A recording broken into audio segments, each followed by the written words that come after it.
One of the most difficult things of flower farming and doing these markets and weddings and things like this is you can't pinpoint exactly when your crops are going to bloom. Like, it's so based on the weather and watering and pests and all of that stuff as to when things will bloom, how many you'll have. That's probably the biggest struggle that I'm having right now. Like, my sunflowers getting eaten by a gopher, like that totally got rid of all those sunflowers that were going to be blooming that week. And these lilies, like, I thought that I would have these for this week's market, but I'm not going to. And next week we're taking off. We're going to a rodeo, so we're not going to be at the market. So if these guys all bloom next weekend, like, what am I gonna do? I guess I shouldn't say that, is like, what am I gonna do? Because if that happens, I know exactly what I'll do. If they're all ready to pick next weekend and like we're going out of town, I'm gonna cut as much as I can that's ready, and I'm gonna put them in the cooler, because I know lilies, gladiolas, things like that, they can go a week in the cooler. I mean, as long as they're, you know, you don't want them sitting there for more than a week, no matter what it is. But as long as they're not like sitting out on the counter, I'm not like, you know, gonna decrease the vase life to where they're not gonna get a full week, you know, out of their blooms. How pretty is that? So this is a double click mix of the Cosmos. These guys have just been producing and producing, and they are such a fun flower. They are, I will say, you know, a little bit finicky, Cosmos, because see how like wiggly this guy is? Like, especially if you pick them a little earlier than this, when they haven't quite even opened, they're so floppy. You can have like 4 all coming off, and they're like, you have to really put them up against some other filler flowers, or else they're just like bobbleheading all over the place. So they can be a little finicky, but they really do add like a nice, you know, something cute and fun to your bouquets. I did multiple successions of snapdragons, so I planted different groupings at different times. These were my last succession of snapdragons. These guys I didn't actually put in netting, so a lot of them have fallen over, but a lot of them are perfect, and they are what we're going to be harvesting today. They are such a staple for me in bouquets. Like, I pop 3 of these in every single mixed bouquet. It adds beautiful color. At least 3 of these in every single arrangement that I do. So these guys are the Potomac Lavender. They have like a little bit of yellow in the throat. And I also did a few of the Madame Butterfly, I think it's Madame Butterfly Bronze. Let me grab those. Aren't these gorgeous? And they're a lot more like ruffly and kind of delicate. Really nice for like wedding work. I think the Costa series and the Potomacs are a lot bulkier for like market bouquets and things, but I still really love this color. And then I've got my whites. Let me show you those. Aren't these just insane? I'm a sucker for white flowers, or like the pale pinks. So I'm gonna be harvesting basically all of these. Basically everybody that's got at least 5 flowers is going in the bucket today. Behind them, I've been harvesting off of these, but these are digitalis, or foxglove, and they've got a really cool like deep burgundy in the throat. Isn't that crazy? So you can see there's a bunch of spikes just popping up everywhere.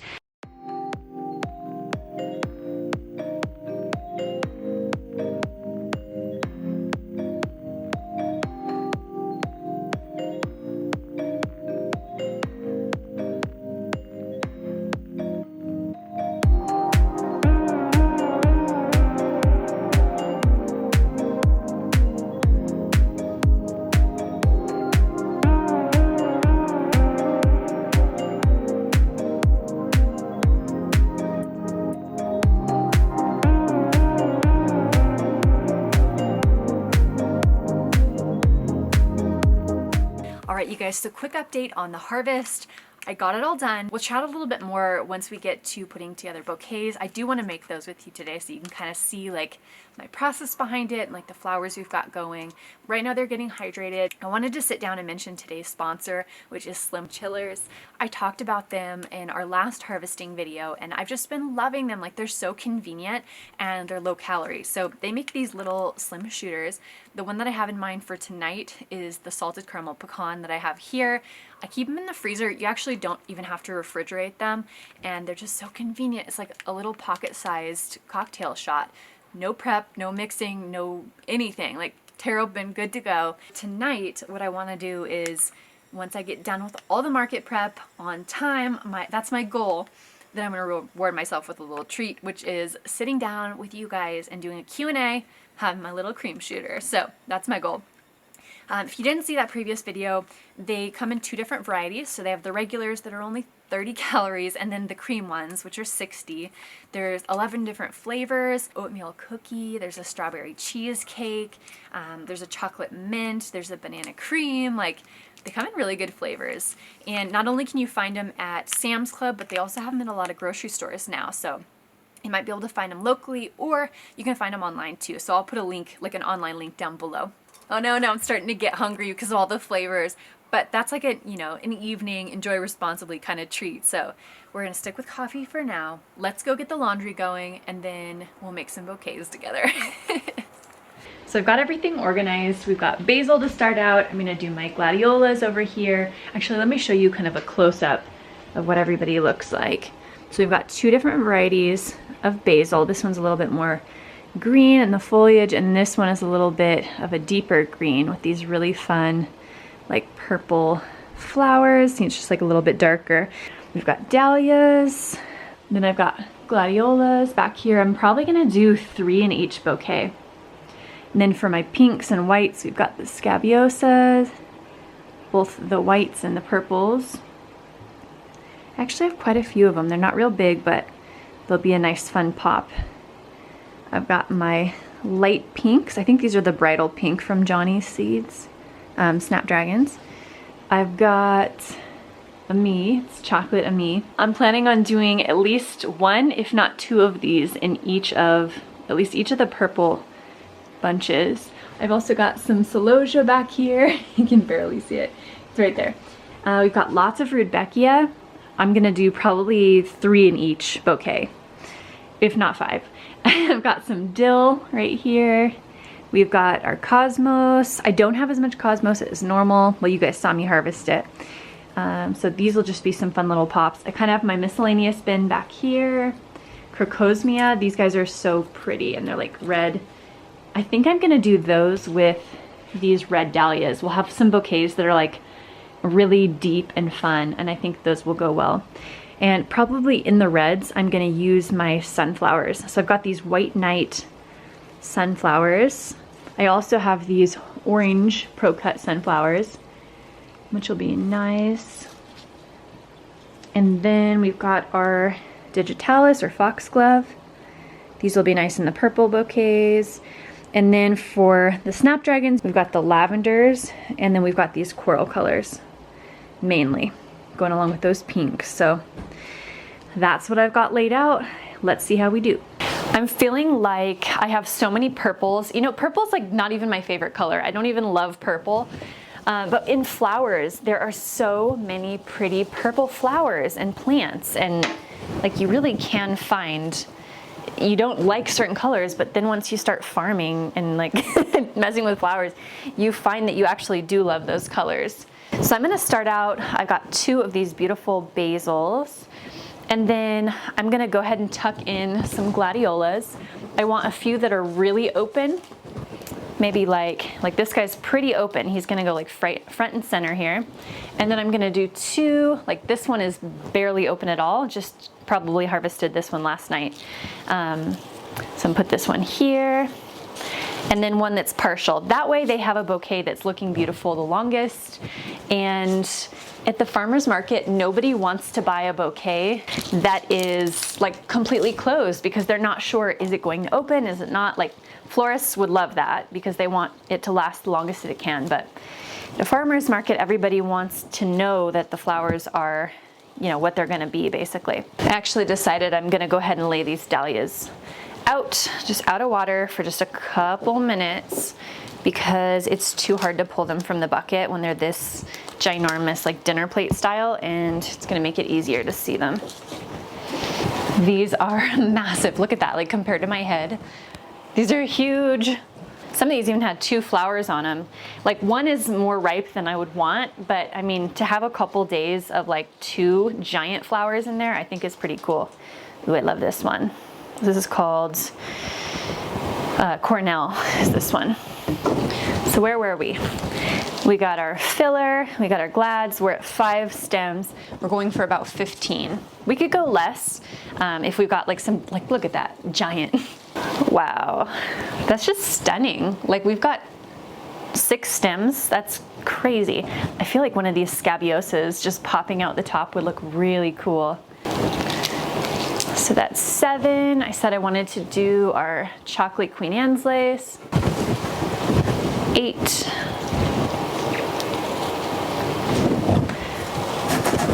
Let's do 3 of these. 9, 10,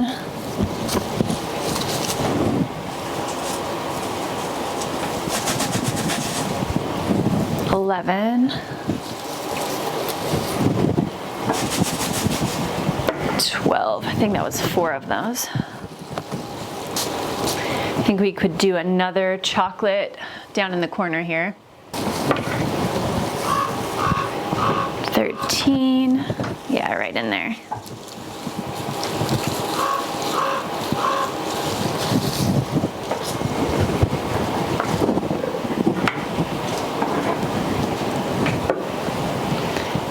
And I think we'll add in a couple snaps and call it good. So I'm gonna do 1 here, 14, 15. Just 1 more in the back. Boom. What do you guys think? I really love that. Really pretty. These glads will last a long time. You know what, actually? So I'm thinking about, well, we were doing great and then my memory card filled up. So I threw some dahlias back in the water and got a new memory card. Should be good. The bouquet, I think, turned out really good. It's like, you know when you make something and like, you know somebody's gonna love this, but it's like not my favorite. I love the whites and the pinks, you know? But everybody at the market wants colors and they wanna see fall, and I think somebody is really gonna love it. And these are the colors of what's blooming right now. So this is what I got. I just rubber banded it. I used my cutter to just do a quick cut. I'm trying to work on a formula, but at the same time, like after making that one, I want to make one that I'm like really proud of and that I'm like really feeling, you know, one that I would pick like for my table. So I kind of want to steer away from what I was doing and maybe put together like a purple, white, I don't know what other color. Purple and white. So I've got 2 sprigs of the basil. I'm gonna go in with the glads. Let's do 1, 2, a 3rd one for later. I'm so proud of these ones. They're so beautiful. So we're at 6. I'm gonna add in some scabiosa, 7.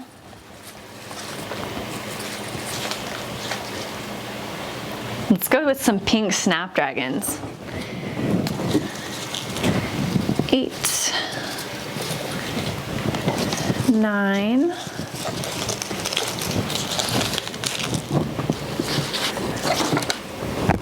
10. This one has a lot of dahlias in it. 3 stems of dahlias. Is that too much?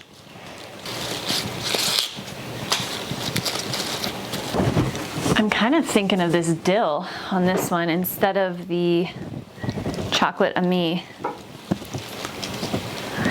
That's cool. And we need a crocosmia, one of these little balls. I love that. I'm gonna leave that as is. I lost count on stems, but I think we are at about 13 or 14, but I think the size of it and the colors and the ingredients, I think this is perfect for value.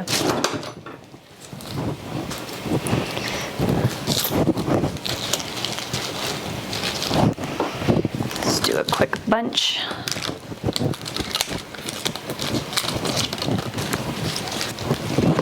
I love that pink and white in this center. It's definitely not doing it justice in the camera. I might need to adjust some of my white balance so you guys can see it. Okay, how's that? So this is a little bit more true to color. Less yellow. yeah, I like it. Add it to the bucket.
One thing that I've learned from doing farmers markets, as opposed to like weddings and events and things like that, weddings and events are very color specific. Like they need to hit right on the color palette for the event. But farmers market, like customers, most people, they see flowers, and if they're pretty, then they want to get them and add them to their table. But they're not thinking like, what's the color palette of my home, or like what colors am I like needing for my house for right now. Like it's literally based on their first impression of bouquets, how easy they are to shop, price point obviously, but a lot of it is the size. So if you can have something that's big and lush, something that's going to really like fill their space and, be big, basically, like physically a large bouquet, that is what people are looking for, at least locally here at the farmers market, more so than, just something that's going to be specific colors or, more intricate flowers. Like some of these scabiosas, like I really love them, and I think they add something really, really special to a bouquet and the texture and all of that. But most farmers market, shoppers, they're not looking for those tiny little details. They're just looking for something big and pretty and bright that they can bring to their table.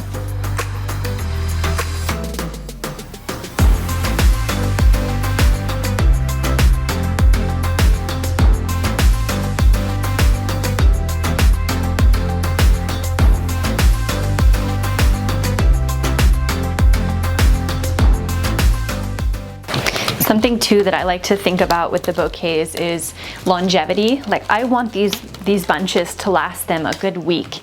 And I know some flowers, like the dahlias, these will last like 4 days. Some of these, like this large one, this stem had 3 flowers on it. So I know this guy right here, he's gonna last 4 or 5 days. This one here, maybe like 3 or 4. And there was another smaller one just opening up, yeah, right here. This guy won't open all the way, but he'll still look good at the end of the week.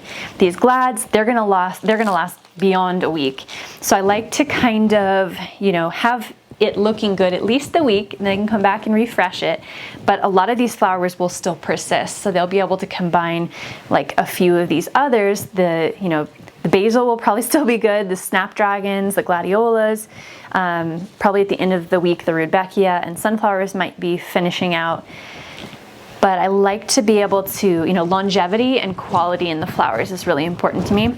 So I want to make sure that you've got your big pops and the fun stuff that's seasonal, but you also have something that's going to look good all week. None of the flowers are old, they don't have bug damage. If they do, it gets, picked off. And I mean, obviously I'm doing everything organically here, but if it's too buggy, then I just keep it for my table. I don't mind. Any of these little shorter guys that like don't make the cut, I save and I set these aside to do little bud vase arrangements. So I'll take either like a quart jar or something like that, or a pint-sized jar, something I can make little, maybe like $15 arrangements, have a little tie on it, some of my shorties. Some people are looking for something that's pre-done like that. A lot of times though, I don't end up having enough time to do these and that, but it feels good not wasting the flowers, being able to use the short stems. It's another thing too with the market. A lot of people are looking for, like I said, with the size, but not just like the physical bouquet size, but the like how many flowers, but the length. They want long stems, and they feel that it's more valuable. Seeing something that has long stems versus something that's already arranged and trimmed doesn't really matter how well it's arranged. But I mean, I'm that kind of a shopper too. Like if I saw something at a flower shop that it was arranged and in a short vase, it wouldn't be as valuable to me just mentally as a big market bouquet that I can arrange myself, and it just seems bigger, like has more value to it.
Starting to run out of buckets. So I think I crammed like 4 or 5 bunches into my bucket over there. I think I can fit them in this basil now that I'm starting to empty it out. I'd kind of like to go through and replicate this exact bouquet and use up all the rest of my red flowers. That way I have a good section of you know, the market booth that looks the same. It's got kind of like that fall style to it. These all match, and I like to have that at the booth. Even though they've all kind of been looking a little different, I want to at least have some that all look the same. I think that it works out well when you do that at the farmer's market because you can see them, and it's not so much a question of like, oh, like which one do I want? And it's like this long drawn out trying to visualize what's going to look better in your space. When you have them like all looking the same, you get the full feel of the colors from far away.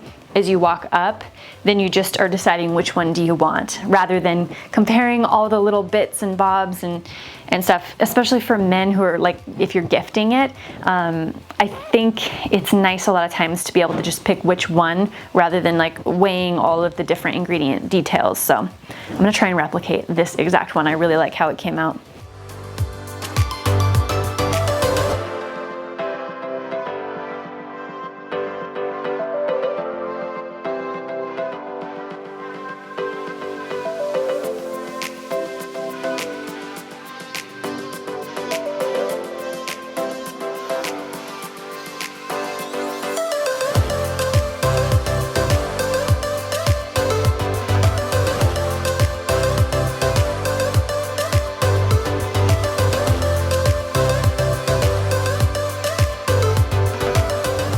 Get this banded, and then I want to just show you guys what I'm talking about with like having multiple of the exact same thing in a bucket. So here's my 2 bouquets. They don't look exactly the same, but they're very similar, and when you see them together in a bucket like this, like look how full and luscious and pretty that looks, as opposed to like this bucket here. I mean, I've got a lot of them crammed in. They're all kind of just mismatched. It almost looks like does she know what she's doing? Like arranging flowers, these don't match. When you just see one, it makes sense and they match. But in a bucket, it looks better if they are coordinating, see? So when I have like 3 of these, I usually shoot in this size bucket, I'll have like 3 bouquets. So if I've got 3 of these in here, they look so full and nice. If you like the color palette, you just come over and grab. There's less to like dig through and think about. So let's do it again. Okay, we've got purple, basils, got our big dinner plate, deep dahlia. We'll go with a couple chocolate ami. Let's do our foxglove up top. Popping out really nice there. Some glads.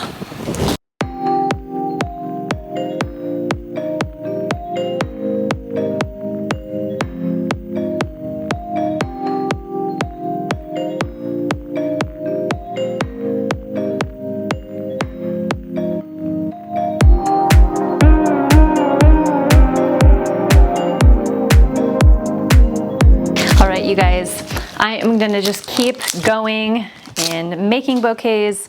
I don't really know how long you guys want to watch me, you know, talk through the process of making the bouquets and like speed it up and everything. I'm just gonna go ahead and just keep doing what I'm doing, and I'll show you the bouquets once I get all done. I'm probably going to stick to some formulas, so repeating this guy with the reds, and then come up with another one of a different style. We'll see what happens.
I've never seen anybody do this with like the ribbons, or like making a little tie at the top. But really what it came from is I wanted to be able to tie the bottoms. Like I wanted a big thing of ribbon, almost like you would have in, you know, a wedding bouquet. Like I just wanted them to feel a little luxe. You know, they're special. Like these are locally grown, organically grown flowers, and they're special. They're not just something you can get anywhere.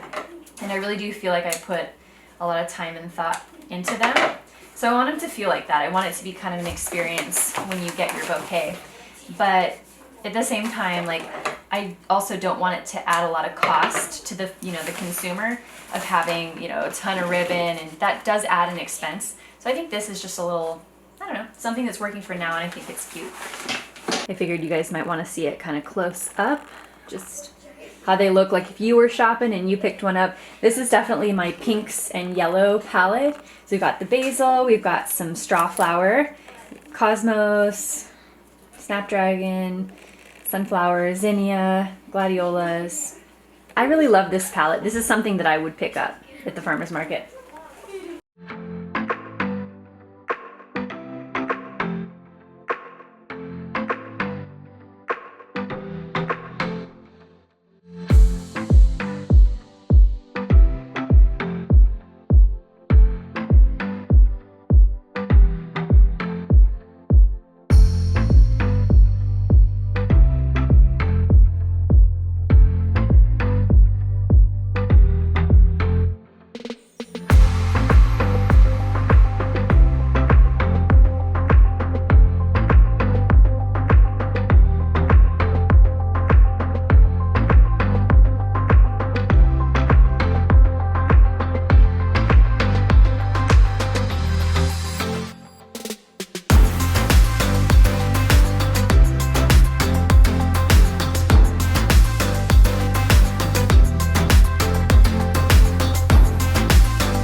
Guess what, guys?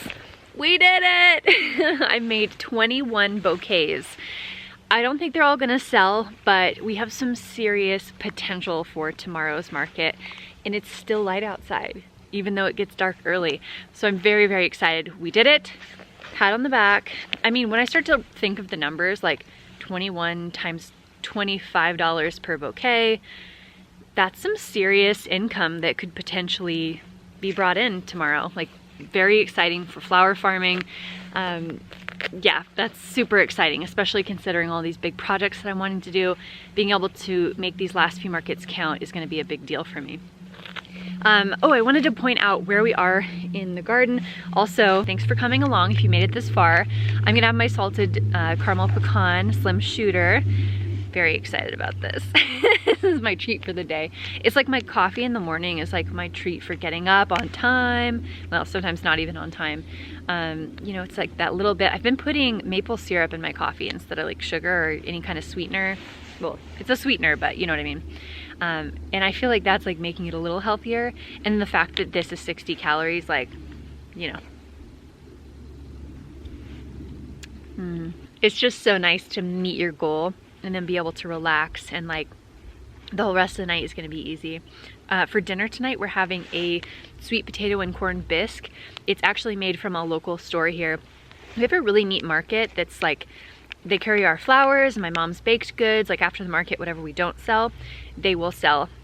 And they have like a really good selection of like local vendors as far as produce and teas and all kinds of stuff. They like totally have embraced the local community and businesses, and they have like a in-market chef, and she does a really good job on soup. So I know I could probably make it, sweet potato and corn bisque, but she did a really great job, so I probably should figure out what her recipe was.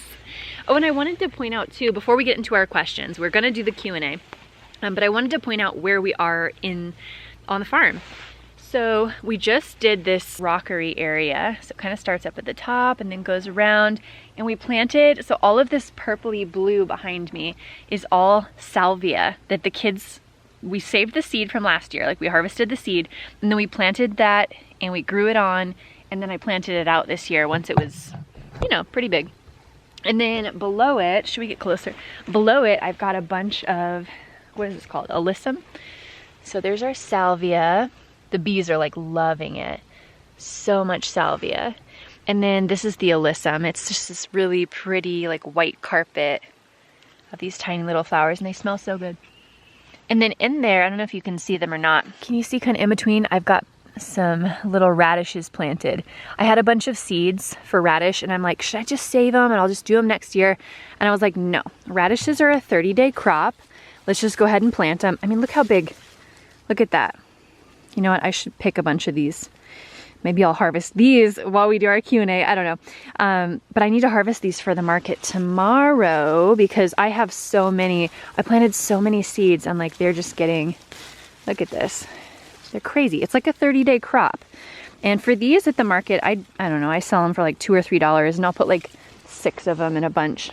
Because there are other like legitimate farmers, you know, like produce farmers, and I think they sell them for like, that one's a good bunny one. They sell them for like $3, and they are big, like they're really big. But ours are delicious. They're really good on salads and stuff. Anyway, so where we are in the farm, I have zinnias here. We got the salvia and the alyssum. I've got, this is all some green lettuce. And then over there, so we have our rows of dahlias. And then not only do I have all this white alyssum, but I've got all this purple too.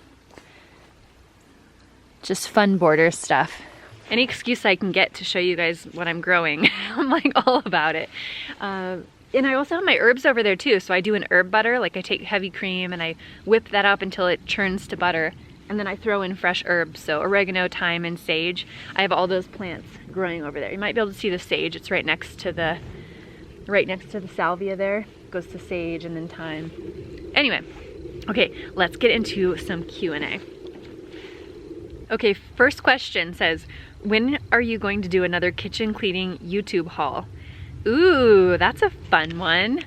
A kitchen cleaning YouTube haul. Actually, so there's this product I saw, I forget who was using it on Instagram.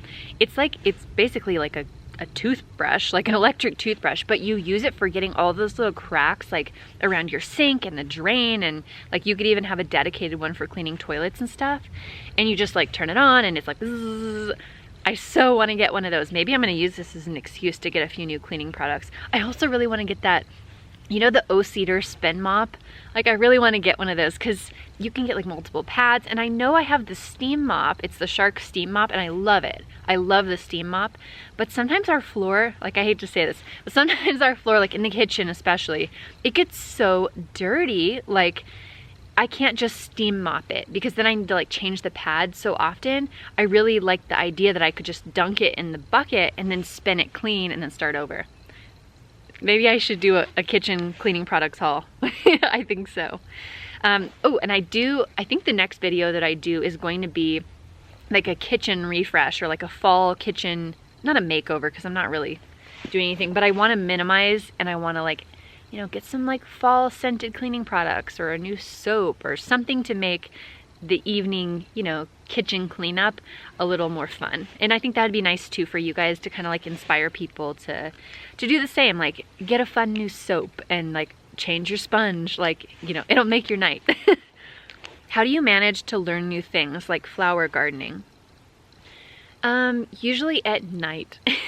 So I really feel that there's something to like your ability to learn new things when you're really interested in it. Like there's this kind of flow state that you get into when you're really excited about something. Let's say that you're like, I've never been interested in learning French ever. But when we were going to Europe and we were going to be going to France, you know, I was learning how to use their metro system, like their public transportation. And I started learning French because I'm going there. And it's so much easier to learn something like when you're excited about it, when it becomes more relevant to you. So I think with flower farming, I was so excited to finally be able to have some space, like have some land, not just my backyard where it was like all grass. So since we had all this property, I just was really excited about it, and I found this book called Cut Flower Garden. I'll link it below because it's just epic. Like if you have any inkling of an interest in having a little cut flower garden patch, you gotta just browse through Cut Flower Garden. It's by Erin Benzacane. It's beautiful, and anyways, that's what really got me started. So I was excited about it. You know, it was even before we moved, before we had the idea to move, that I read that book, and I just kind of started dreaming, started trying it out. But then when we moved, that's when I really started investing the time, like during the winter and the evenings. I wasn't just like scrolling through Instagram. I was like specifically looking for information, like researching, and I guess I just kind of made time for it, like in the evenings. And when you're really interested in something, like jump on it. Like when you have that inspiration, like go all in. Another question, when will you show more housekeeping essentials? You guys, you're wanting this kitchen cleaning haul, aren't you? Someone says, did y'all get your booster shots yet for the family? I don't know if that means like, you know, like I don't think I can say it on YouTube, like the sickness that's going around. My husband and I did get vaccinated, but I don't know if they mean like for the kids for at school.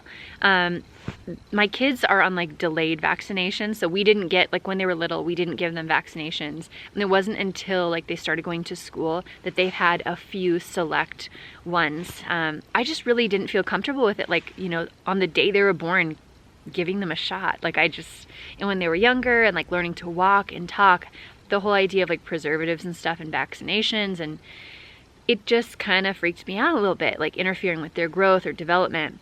So now that they're older and they have like the basic motor stuff, we're gonna slowly be like, you know, getting them up to date. But it's funny because with getting them into school, I was wanting to get them a little more up to date, you know, to get something for everybody, to get them a little more up to date with, you know, what everybody else has. And my kids' doctor's office, like their refrigerator broke, and so they can't do vaccinations. So I'm like, okay, well I guess we're just waiting a little longer. But my kids' school, they have to have masks on like the entire time. They've got to be masked. The only time they can take them down is when they're eating lunch in their classroom. So they're pretty on it. And this school is like 15 kids in a classroom small. And they didn't have any issues with it last year. So nobody got it. There wasn't any like breakouts in the school at all, in all the grade levels at the entire school. And I think there had been like 2 in the whole district. And that was like I think it was high school students or something like that. So I feel really comfortable with their setup now. I can see my camera's flashing low battery. Oh no. I miss the content you used to make before you moved, clean with me and stuff like that. I miss it too. We've been here for a year, and the idea of doing like the same videos that I did in my old house, I don't know. It feels like it's not my house, even though we've been here for a year, because it's my grandma's house, you know? And so like filming it, I think I just need to do it. I don't know. It just feels odd, like filming Clean With Me's cleaning my grandma's house. My grandma's passed away. Like it's been 10 years, but and just in my mind, I feel like, you know, once I get my house done, then we'll start the Clean With Me's up again. I just need to get with the program and just start filming them again. I think I didn't realize that you guys wanted to see them either. Okay, that camera died. We're on the other one. Hopefully you can hear and see me. All right. Okay, let's get back to the questions. So you guys were saying you're missing the Clean With Me videos. I need to just do them. I need to just get back to it. I agree. Okay, let's look at the community tab. Hi, Putty. Hey girl. Hey girl. Hi, sweet pea. How is homeschooling going? Wasn't going well. That's why we went back to public school. To be honest though, between everything going on in the world and trying to make that decision, like, should we homeschool? Should we go into public school? We just moved. I feel like homeschooling at that point was a really good idea because we were able to sort of, do what the kids could do with kind of the changing situation and adapt and make sure we were, staying safe, and everything was so unsure. So I feel like what we did was good. However, I just really feel like going back to public school is a good idea for us right now. Like the kids, it's just impossible for me to, really get that one-on-one attention and like just the sheer amount of time that it takes, to teach my kindergartner her letters and letter sounds and how things, like, it's impossible for me to do that while I've got, a first grader and a third grader and a fourth grader all trying to do different projects at the same time. And then you've got conflicts. And then I felt like as a parent and a teacher, I guess, homeschooling, I never had enough one-on-one time with each child to give them what they needed. And I know, like, it sounds silly, like teachers don't get that either, but while they're teaching, they're not responsible for anything else at home. Like, while they're at work, they can teach the whole group at once. But it was such a struggle for me to try and like teach at the same time of everything else going on at home. And I just really don't have that dynamic where I can like, okay, everyone, now we're going to read this, now we're going to do that. Like a teacher can say, like, I don't know, like, okay, 1, 2, 3, eyes on me. And I just like feel like such a weirdo, doing that in my own home. I just really struggled with it. I love the idea of like coming up with our own curriculum, and I feel like, when the kids are like in middle school, they've got these basics down. It's going to be a lot easier for me to do. So I'm definitely still considering homeschooling for middle school, but I feel like for like the fundamentals, reading, writing, spelling, math, those things, once you can get to where you can learn on the computer, like a lot of my college I did online. I did online classes and in person. So I feel like when you're at a certain level with it and you've got this comfort level, then you could do it kind of self-paced. And I think I would be better apt to kind of, when they're a little older, help them with assignments that way. But I just, with 4 kiddos and moving and, building a house and everything else, it just wasn't working for us. It just wasn't. I think your children's personalities have a big part of it too. My kids are very, how do I say that? Like, they're very energetic. They're very active. They're loud. They're intense. That's just their personalities. But if they were more like quiet and sat still at all, like, it would be easier. And then the second part of her question, are you able to actually make money on the flower farm, or is it more of a break-even thing? I definitely am able to make money flower farming. I mean, I think most people who are doing it, they have like a 5-year plan. So they start out and you've got a lot of costs, like if you have to you have to buy landscape fabric, if you've got to get irrigation going, you've got to get fencing, like for the deer fencing, getting perennials established. There's a lot of upfront costs with starting a flower farm. But I think, judging by, we've been doing the farmers markets every single week, and my mom and I have a double booth. It's $60 a week is our operating costs, basically, to sell there. She does 30, I do 30. So $30 a week for me to be able to sell my flowers. And I've never not been able to make that. I've always made at least $150. I've never gone home with less than that. And the only time that's happened is like when I didn't bring that many flowers because I didn't have that many that week. But when you pair that with some of the other things, like doing the course, the pre-wedding design course, or like providing flowers for events like the anniversary party or for wedding flowers and things like that, where you can really start to make, a good chunk. If I could do just a couple jobs like that every month during the season, then it starts to become profitable, especially, when you have things already set up, you've got your irrigation, you've got good compost in the soil. I think that the more you keep going with it and the more you perfect it for your area, the more you could potentially make. I haven't run the numbers, but I do think we're in the positive, probably barely at this point. But definitely next year I'm going to be doing even better. Well, we'll see. We'll see if I end up getting a high tunnel and a cooler, because that would definitely like maybe take us down. That might be a break-even year. You guys, I don't know if you can see like the fog sweeping in behind me. I mean, it's been there probably this whole time. It's going to start raining. I might have to cut this Q&A short. Next video though, I want to do like that kitchen, some cleaning products. I'm going to try and order those ones. Maybe I'll have them here. I don't know if should I do a separate haul in addition to the cleaning one? Let me know down in the comments below. Do you want the haul separate? Do you not? I would love if you said hello down in the comments. Give it a thumbs up if you liked the video. Subscribe if you haven't already, and I will see you again next time. Bye guys.